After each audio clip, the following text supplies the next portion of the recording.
Mi nombre es Lyndon Ashford y durante 23 años mi familia creyó que renunciaría, abandonaría West Point, abandonaría la disciplina, abandonaría la ambición. A sus ojos, me había alejado del legado familiar y había entrado en la mediocridad. Nunca me preguntaron qué había hecho, al contrario, nunca quisieron saberlo realmente. En cada cena navideña, se brindaba por los ascensos militares de mi hermana menor, Karen, con el mismo orgullo que solían reservarse para las placas de jubilación de mi padre.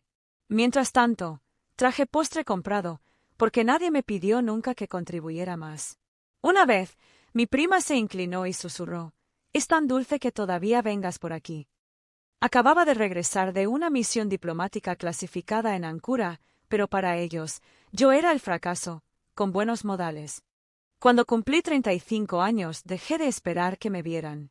Cuando cumplí 40 años, dejé de verlos. Y, sin embargo, el mes pasado, me presenté a la ceremonia de ascenso de Karen, por cortesía. No, vine a ver si seguían haciéndome el loco. Llevaba una blusa suave y pantalones de vestir, lo suficientemente civil para pasar desapercibido y lo suficientemente discreto para desaparecer. Pero no desaparecí. A mitad de la sesión informativa entró un comandante de alto rango. «General Merrill». Su mirada recorrió la habitación y se posó en mí. Se puso rígido, hizo una pausa y luego saludó.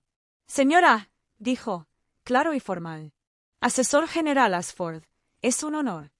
Y así, de repente, la habitación quedó en silencio, no para Karen, ni para mi padre, sino para mí. Nací en Colorado Springs, en una casa donde el rango precedía a la calidez y el silencio sustituía a la aprobación.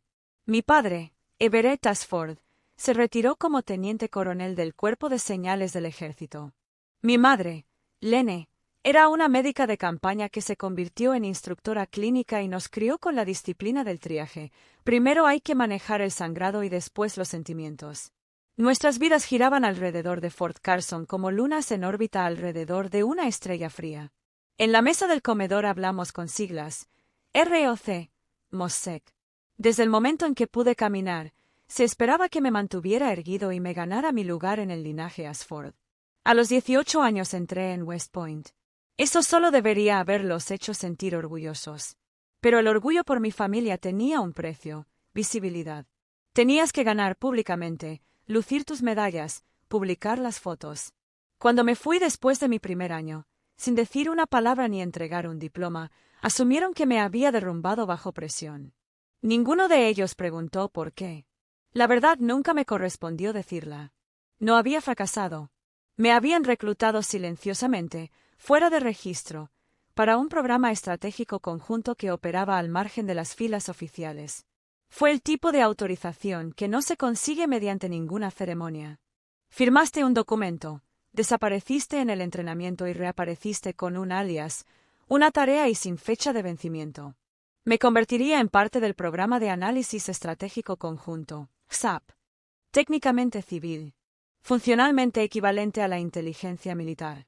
Mi trabajo consistía en modelar los riesgos antes de que se convirtieran en guerras y construir marcos de defensa 2 pasos por delante de la política convencional. Cada victoria que obtuve fue invisible porque se suponía que así debía ser. Mis padres nunca lo supieron. Supusieron que terminé en algún trabajo de administración. Una vez, en una reunión familiar, mi padre le dijo a un viejo amigo: «Karen está haciendo un trabajo real, con personal sobre el terreno». «¿Lyndon?»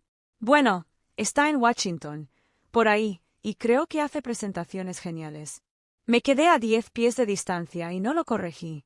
¿Qué diría yo?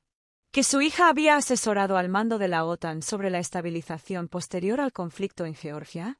¿Que ella había aprobado una operación de redirección de desinformación que evitó que un convoy aliado fuera atacado?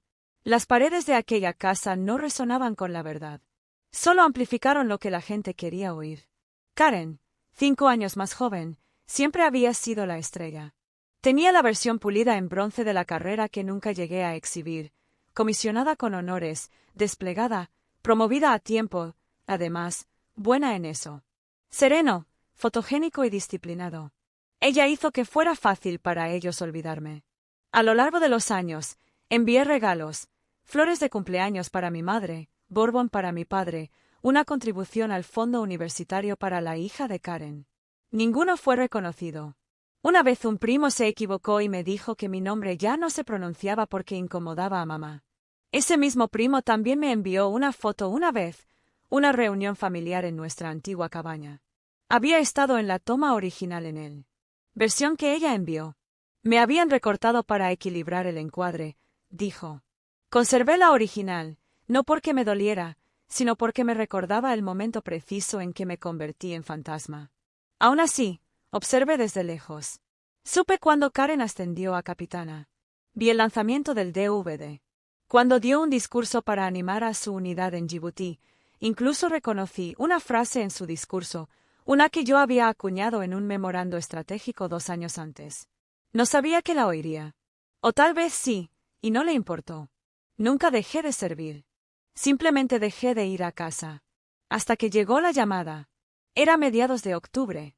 El cielo en Washington, D.C. estaba quebradizo, con viento seco y hojas anaranjadas. Acababa de terminar una consulta conjunta con el Comando de Simulación de Defensa, cuando mi teléfono se iluminó con un nombre que no había visto en años, mamá. Lo miré fijamente durante 3 timbres completos antes de contestar. Su voz sonaba tan entrecortada como siempre. Karen será ascendida la semana que viene. Ceremonia de teniente coronel en Fort Carson. Deberías venir. Hubo una pausa. Ningún. ¿Cómo estás? Ningún. Significaría mucho. Solo, no te pongas nada raro y no hables de ti. Dije, estaré allí. No busqué un cierre. Intenté algo más discreto. Si podía entrar en esa casa, ocupar espacio y dejar de estremecerme al oír mi propio nombre. Esa noche, abrí el armario. Doblado por detrás, aún con el plástico de la tintorería, estaba el uniforme que nunca había usado en público. No era de uso militar. El nuestro era diferente, más elegante. Sin insignias, con un toque de función. No lo empaqué. En cambio, elegí una blusa gris marengo, pantalones de vestir planchados, tacones bajos, de civil. Como creían que era. Déjales ver lo que habían borrado. Durante el viaje, no ensayé nada. Ni un discurso, ni una confrontación. Solo silencio y carretera abierta. Llegué 1 hora antes de la cena. Nadie me recibió. El porche estaba limpio y ordenado. La bandera colgaba como siempre. Llamé a la puerta y luego entré. Mi madre estaba acomodando las tarjetas con los nombres en la mesa. Sin levantar la vista, dijo, «Cámbiate de camisa. Te sientas junto a Karen. No interrumpas nada mañana. Ni hola. Ni bienvenido a casa. Solo órdenes». Como si nunca me hubiera ido. El comedor no había cambiado. Las mismas paredes revestidas de madera. La misma foto con marco de latón de Karen recibiendo su insignia de capitán, centrada sobre la chimenea. Mi padre apareció momentos después, con su habitual polo planchado y el corte de pelo reglamentario. A pesar de estar jubilado, me hizo un gesto firme con la cabeza, una mochila que parecía más bien un empujón para que obedeciera. «¿Lo lograste?», dijo. Su mirada ya me pasaba rápidamente, hacia la habitación contigua. Ninguna sonrisa. Ninguna pregunta. Solo confirmación de su presencia, como marcar un nombre en un manifiesto. La cena previa a la ceremonia no fue muy grande. Familiares, algunos colegas cercanos de Karen y un teniente que recordaba vagamente de una tarjeta de Navidad. Estaba sentada al fondo de la mesa, junto a una vecina que no paraba de llamarme Lauren. No la corregí. Karen hizo su entrada como una reina del baile con su uniforme de gala. Su uniforme estaba impecable, las barras relucían y cada listón estaba colocado con sumo cuidado. Ella flotaba de un invitado a otro, besando mejillas y aceptando cumplidos con una risa natural que parecía ensayada. Ella era el tipo de oficial que a la prensa le gustaba fotografiar, accesible, serena, con marca para las relaciones públicas. Cuando llegó a mi extremo de la mesa, me hizo un ligero gesto con su mano cuidada. «Esta es mi hermana», dijo. Empezó en West Point, pero luego cambió de rumbo. Ahora trabaja en administración. Creo que en Washington, D.C., o algo así. Una risa educada recorrió la mesa. La atrapé a media garganta y me la tragué entera. El vecino se inclinó de nuevo. «Aún así, está bien», dijo.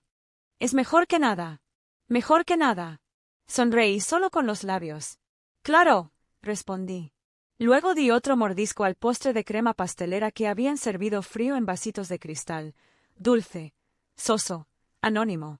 Como la mayoría de las cosas, hechas para agradar sin llamar la atención.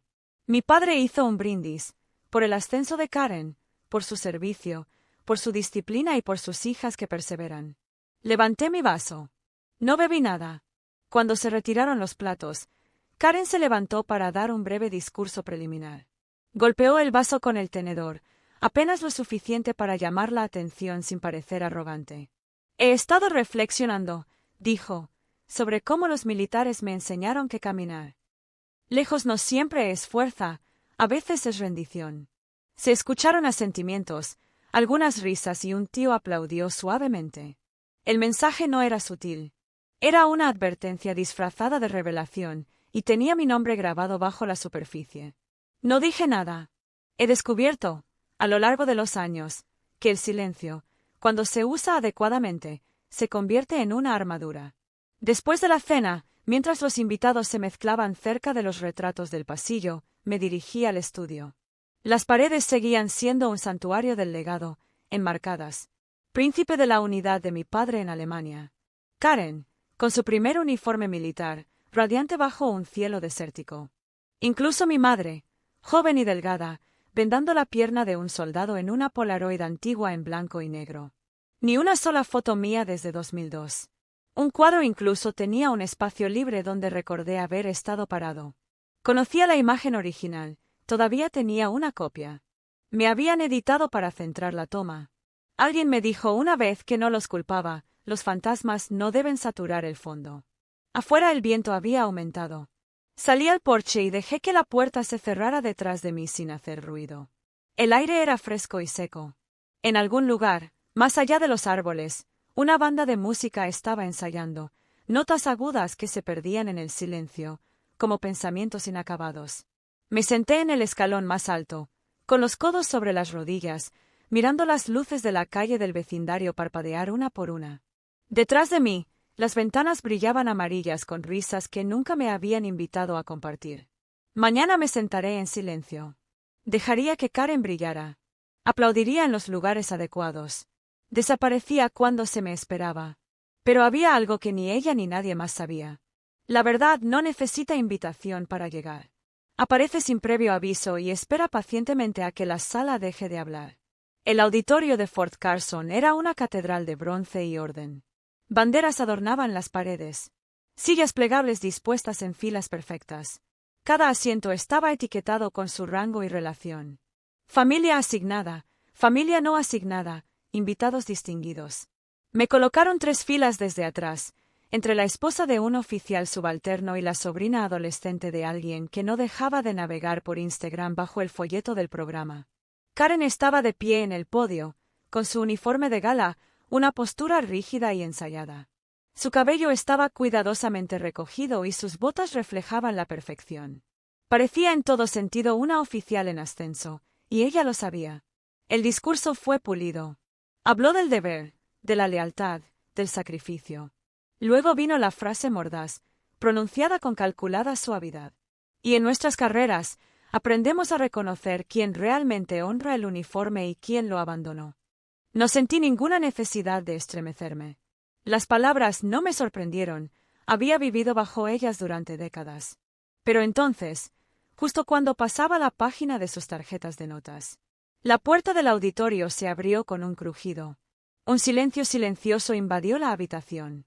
Entró un hombre de uniforme oscuro, alto, de cabello plateado, con esa clase de quietud que hace que otros se enderecen sin darse cuenta. General Nathaniel Merrill. Su presencia cambió el aire incluso antes de que hablara. Examinó las filas con una mirada experta y luego se detuvo. Se detuvo en mí. Su espalda se enderezó aún más. Caminó lentamente, pero con paso decidido, por el pasillo. Sus botas impactaron el suelo con una precisión que dejó silencio a su paso. Cuando llegó a mi fila, se detuvo. Luego, a la vista de todo el público, levantó la mano e hizo un saludo formal y enérgico. «Señora», dijo lo suficientemente fuerte como para oírse. «Asesor General Ashford, es un honor volver a verlo». La habitación no solo quedó en silencio, sino que se congeló. La voz de Karen vaciló. La siguiente tarjeta tembló en su mano.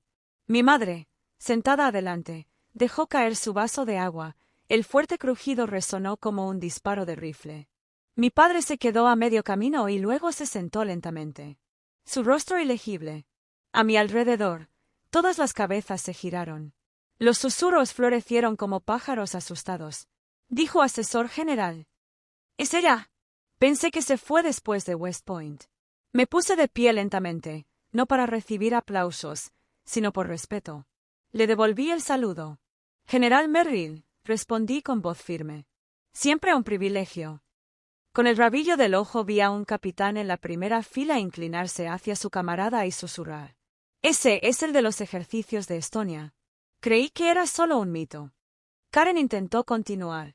Su boca se movió, sus ojos se movieron. Pero el ritmo se rompió. El foco de atención se había desplazado, sin intención, sin lugar a dudas, por primera vez en. La gente de la sala ya no la miraba a ella, me miraban a mí. La ceremonia terminó, no con una ovación de pie, sino con un aplauso cortés y confuso, de esos que se dan cuando no se está seguro de quién acaba de ganar algo. Afuera del salón, mientras la gente se reunía para las fotos y las felicitaciones, me quedé cerca de la salida lateral, con las manos juntas. Karen me encontró enseguida. Sus tacones resonaron contra el hormigón con más fuerza que gracia. «Me dejaste subir ahí así», susurró. La miré a los ojos. «¿Cómo qué? Como un tonto. No dijiste nada. Me hiciste ver cómo. Te hice ver exactamente cómo eres», dije con calma, y dejaste claro lo que pensabas que era. Me quedé quieto. La verdad la conmovió. Apretó la mandíbula y parpadeó rápidamente. Su voz se volvió más débil. ¿Ese era el plan? ¿Humillarme? ¿Tomarme el tiempo? Si tu verdad solo existe cuando estoy en silencio, dije, entonces nunca fue tuya, para empezar. No esperé su respuesta. Me di la vuelta y me alejé. Pasos pausados, manos firmes. Sentí el peso de una sala que intentaba reasignar sus suposiciones, aún decidiendo qué versión de mí creer. Que se esforzaran. Habían pasado 20 años eliminándome de la historia. Era justo que se tomaran un momento para releer el final. Esa noche, regresé a las habitaciones de huéspedes de la base, el típico beige del gobierno, sábanas rígidas y una lámpara que vibraba levemente al encenderse. Sobre el escritorio había un sobre manila. Sin nombre, sin sello. Ahí estaba, esperando. Dentro había un escaneo impreso de un correo electrónico anónimo, con fecha y hora de 2 años atrás. Acusaba a El Asford de autorizar una operación no registrada en Yemen que había causado bajas civiles. El lenguaje era preciso.